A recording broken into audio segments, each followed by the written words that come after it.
Have you ever wondered why someone might be hated even before they were born? The story of Esau in the Bible is filled with mystery, divine prophecy, and life-changing choices. Born strong, full of potential, and loved by his father, Esau's life takes an unexpected turn when a prophecy declares that he would serve his younger brother, Jacob. But what led to this decision from God? Was it fate or something deeper at play? In this video, we'll dive into the fascinating events that shaped Esau's life, from his birth to his eventual downfall, and uncover the powerful lessons of destiny, choices, and divine intervention. Stay tuned for a journey of betrayal, blessing, and a family's complex legacy. Don't forget to like, share, and subscribe for more captivating biblical stories and insights. Long before Esau and Jacob ever saw the light of day, before their cries first pierced the air of their father's tent, there was a storm brewing in the unseen realms, a storm that chose them as its vessels. Their parents, Isaac and Rebekah, had waited long years for the blessing of children. To the outside world, they were a couple favored by legacy yet denied the simple joy of offspring. Their home, descended from Abraham's covenant, seemed poised to carry divine promise, yet it stood in a peculiar silence, as if heaven itself was holding its breath.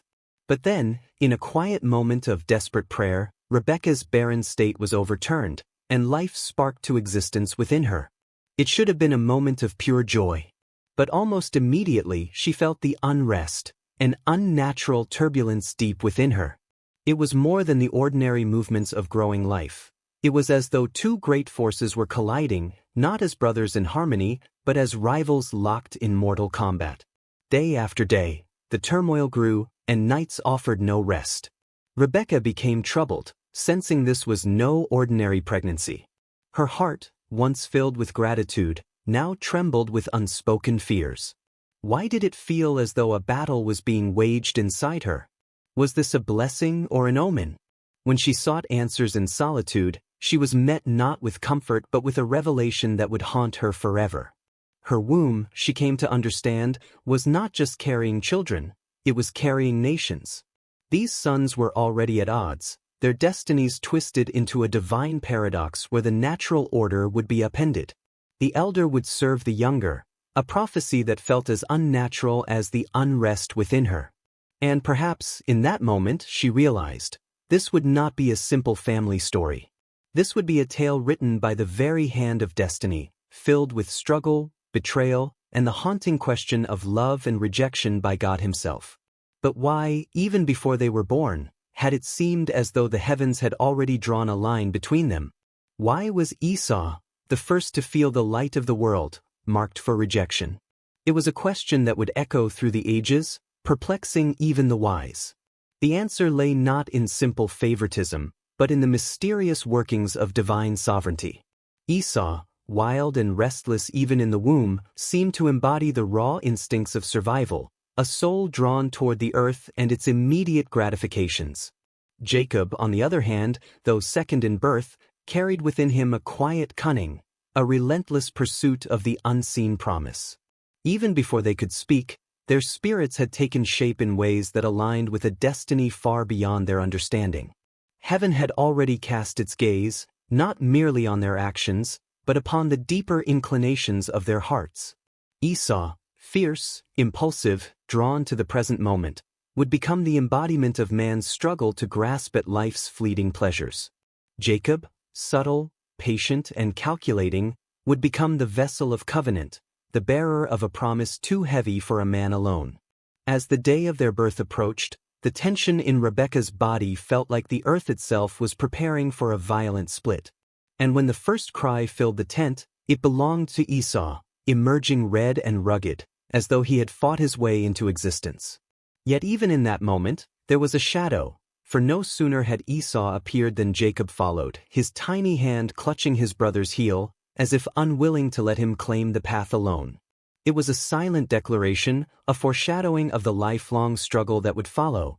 Jacob would never be content to stand behind. He would reach, strive, and grasp for the blessing that seemed, by right, to belong to his elder brother. This was no ordinary birth. It was the beginning of a story soaked in divine mystery, where choices, character, and the unseen will of God would collide in breathtaking fashion.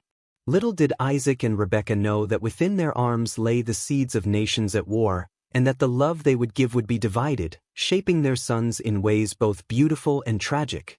Even before Esau's first breath, it seemed the heavens had turned away from him, not in cruelty, but in preparation for a greater unfolding drama, one that would reveal the weight of choice, the pain of lost inheritance, and the relentless pull of destiny. As the brothers grew under the watchful eyes of their parents, their differences unfolded like dawn breaking after a storm. From their earliest days, it was as though the invisible hand that had once stirred them in the womb continued to shape their destinies, pushing them further and further apart. Esau, the elder by mere moments, emerged with the ruggedness of the earth in his veins. His skin carried the coarse texture of a man bound to the wild, and his spirit was restless, untamed, as if the very wilderness called to him from his infancy. He grew into a formidable hunter, a man of the open fields whose strength and swiftness filled the air with awe. Every chase through the thickets, every triumph over wild game, only deepened his bond with the land and with his father, Isaac, who loved him dearly for the savory meals he brought back from his hunts. Esau seemed like the perfect heir in the eyes of tradition, strong, fearless, a man of action, the firstborn son destined to carry his father's name forward. But Jacob was a man carved from a different mold altogether. He possessed a quiet cunning, a mind sharp as a whetted blade, and a patience that ran as deep as the wells their ancestors had dug in arid lands. While Esau chased beasts beneath the sun, Jacob stayed close to the tents, observing, listening, learning the subtle art of life's negotiations. He watched how men's ambitions could twist like vines, how desires could blind even the wise, and he stored every lesson in the vault of his mind. His hands, though soft compared to his brothers, were deft and clever. He mastered the ways of the flocks and herds, understanding the patterns of growth, the rhythms of life that required not brute force, but careful tending and foresight. His mother, Rebekah, saw this brilliance in him, a spark that Esau's physical prowess could not match. Her heart, perhaps remembering the prophecy whispered to her during her restless pregnancy, clung to Jacob with fierce devotion. She nurtured not just his body but his ambitions, gently guiding him as if she knew that within his quiet soul burned the embers of a greater purpose. The household itself seemed divided along these lines, almost like a subtle battlefield of affections. Isaac, aging and increasingly reliant on the comforts his sons provided, found his heart swelling with pride whenever Esau returned from the hunt, his arms laden with the spoils of the wild. In those moments, Isaac saw a reflection of the man he had once been, strong, bold, master of his fate. But Rebekah's love for Jacob was not born from weakness or sentimentality, it was a love sharpened by foresight. She saw in Jacob a man who could navigate the treacherous currents of destiny, who could grasp the promises spoken over their family line and refuse to let go, even when all odds were against him. Yet beneath these familial tensions, something far more profound was at play. It was as if unseen forces continued to weave their intricate design, tightening the threads of fate around these two brothers. They were not merely sons of Isaac, they were symbols of two nations yet unborn, two peoples whose destinies would collide long after they themselves were gone. One moved by impulse, the other by calculation. One driven by appetite, the other by ambition. Both caught in a current stronger than either could resist. And as their paths diverged further with each passing season, neither Esau nor Jacob could see the approaching storm, a storm that would not only test their loyalty to family but would demand a price greater than either had ever imagined. The desperate exchange. It was a day like any other in the harsh and sun-baked land where Isaac's family had made their home. The desert's heat bore down on the earth, transforming it into a mirage of shimmering air and endless horizons. Esau, fresh from another long day of hunting, was exhausted. His body, strong and muscular, was drained from the exertion. He had spent the entire day chasing after game, with little success. The wild had eluded him, as if mocking his skill, and the pangs of hunger gnawed at his insides like a ravenous beast. The thrill of the chase had always been a part of his soul, yet today it felt different. The hunt had left him empty, frustrated, and most painfully of all, hungry. As he trudged home, the smell of the stew that Jacob was preparing wafted through the air. The fragrance of the lentils, slow-cooked with spices, was enough to stir even the most hardened of stomachs. Esau's stomach growled in protest, and his exhaustion weighed heavily upon him. He couldn't remember the last time he had felt this drained, and the allure of the meal was like a beacon in the desert. There was something about that simple meal bubbling away in the pot that seemed to promise not just physical nourishment but also the comfort of a world that made sense. The earth, the hunt, the simplicity of a meal at the end of a long day, all of it called to him, urging him forward.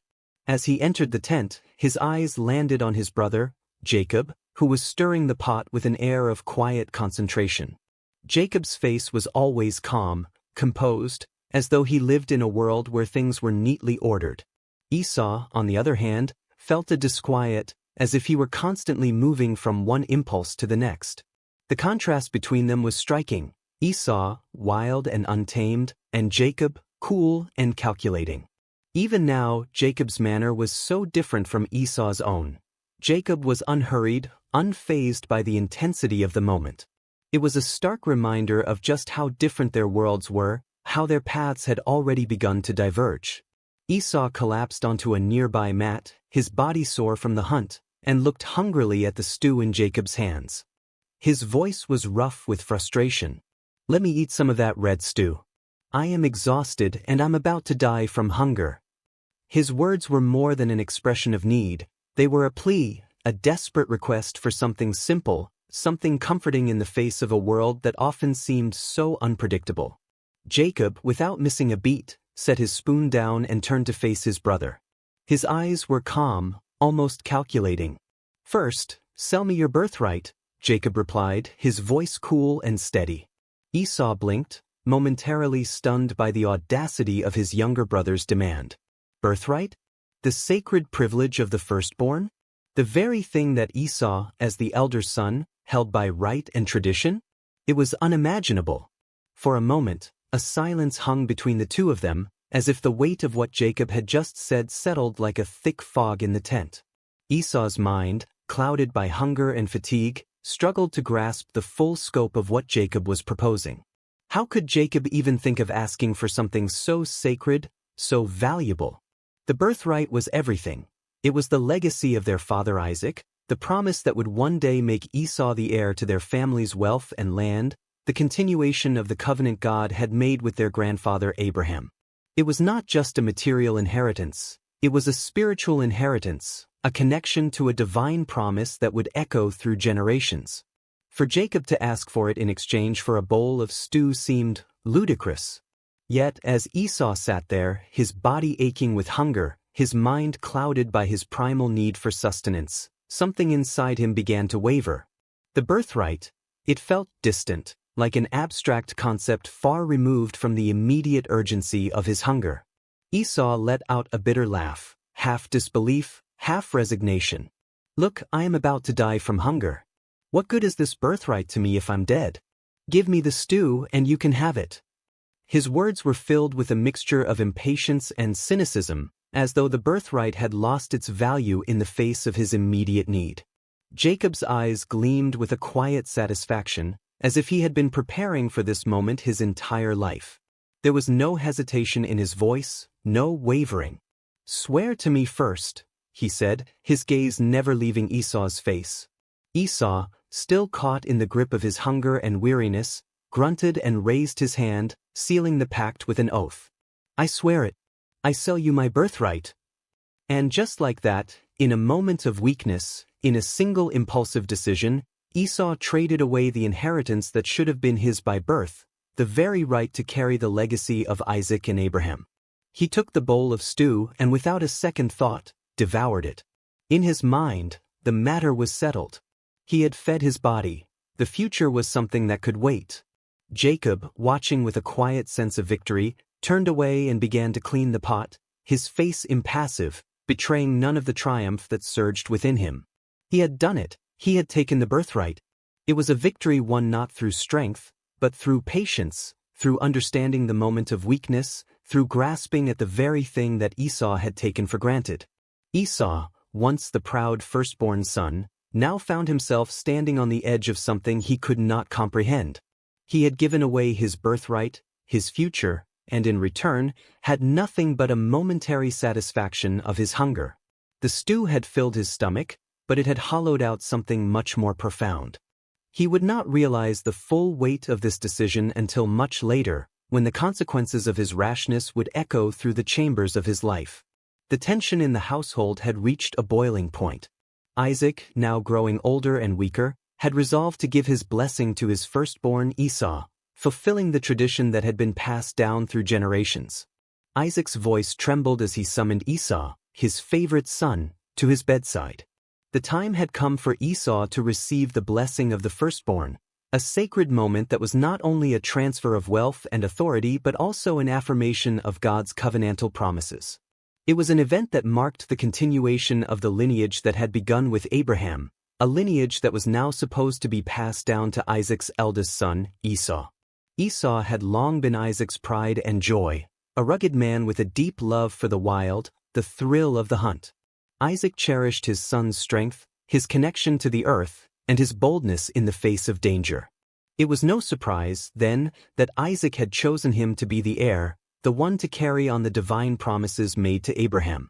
As Isaac spoke to Esau, his voice thick with emotion, he made it clear that this blessing would be the last one he would give before his death. "My son," Isaac had said, "I am old, and I do not know the day of my death. Take your bow and quiver, go out to the field and hunt me some game. Prepare for me a savory meal, such as I love, and bring it to me so that I may eat and bless you before I die." Esau's heart swelled with pride, and he eagerly accepted the task, feeling the weight of his father's words. He set off at once to the fields, knowing that this was his moment, the culmination of years of devotion and respect he had shown to his father. But little did he know, this moment of victory would slip through his fingers, not due to his own actions, but because of a plot far more cunning than he could have imagined. Meanwhile, Rebekah, Isaac's wife and the mother of the twins, sat in the corner of the tent, her heart heavy with knowledge of what was about to transpire. She had long known that Jacob, her younger son, was the one chosen by God to inherit the blessings of Abraham, not Esau. It had been revealed to her before the boys were even born, during a troubling prophecy she had received from the Lord. "Two nations are in your womb, and two peoples will be separated from your body. One people will be stronger than the other, and the older will serve the younger." It was a prophecy that haunted her heart, a divine decree that Esau, the firstborn, was not destined to be the chosen heir. Though Rebekah loved both of her sons, her heart was bound to Jacob in a way she couldn't explain. She had watched him grow into a man of quiet ambition, of smooth words and calculated actions. Jacob had always been the more inwardly focused twin, while Esau had been the outwardly bold and brash son, the one whose life was tied to the roughness of the wilderness. But in her heart, Rebekah knew the truth. It was Jacob who was meant to receive the blessing. It was Jacob who was the rightful heir in the eyes of God. As Isaac spoke to Esau, Rebekah's mind began to churn. She couldn't bear the thought of allowing Esau to receive the blessing. She could not let her husband's intentions defy the will of God. Her heart raced as she formed a plan to deceive Isaac, to steal the blessing for her beloved Jacob. It was a plan born of love for her son, but also one driven by the belief that she was fulfilling the divine will. Rebekah called Jacob to her in secret, speaking in hushed tones as she explained the situation. Her words were full of urgency. "Your father has sent Esau to hunt and prepare a meal for him. But while he is gone, you must go to him and take the blessing that belongs to you." She went on to explain the details of the plan, outlining how Jacob would disguise himself as Esau, fooling Isaac into thinking he was the elder twin. Jacob hesitated. His mind raced with fear and doubt. "But mother, Esau is a hairy man, and I am smooth-skinned. How will I fool my father?" he asked, his voice trembling with uncertainty. Rebekah, with a knowing smile, reached for a solution. She instructed Jacob to take the skins of the goats they had in their pen and wrap them around his hands and neck. She would also prepare a savory meal, much like the one Esau would have made, to complete the deception. It was a plan that, though born out of necessity in Rebekah's eyes, was fraught with moral ambiguity. She knew that what she was asking her son to do was a great sin in the eyes of man, but in her heart, she believed it was the will of God. Jacob, filled with a mix of anxiety and determination, agreed. The plan was set into motion. As Jacob donned the rough goat skins, he felt a pang of unease. The deception was real, and it was now a question of whether he could go through with it. He walked into the tent where Isaac lay, blind and frail, his health fading with each passing day. The air inside was thick with the smell of aging incense and the remnants of many meals shared over the years. Isaac's once commanding voice had grown softer, and his eyes no longer held the same fire they once had. Isaac turned his head toward the entrance as Jacob approached, though he could not see him clearly. His vision had grown dim, and his hearing was not as sharp as it had once been. "Who is it that calls me?" Isaac asked, his voice quivering with age. Jacob, trembling with nervousness, responded, "It is I, Esau, your firstborn." His voice was low and steady, though his heart was racing. He could hardly believe the lies he was about to speak. Isaac paused, sensing something was off. "How is it that you have found it so quickly, my son?" he asked, his voice filled with suspicion. "Come closer, so that I may feel you and know whether you are truly my son Esau or not." Jacob stepped closer, his heart pounding in his chest. Isaac reached out his hands, and when they touched the goat skins, he was momentarily fooled. "The voice is Jacob's," Isaac muttered, "but the hands are Esau's." For a brief moment, Isaac hesitated, the doubt flickering in his mind. But the smell of the meal, the savory aroma of the dish that Rebekah had prepared, convinced him. The deception had worked.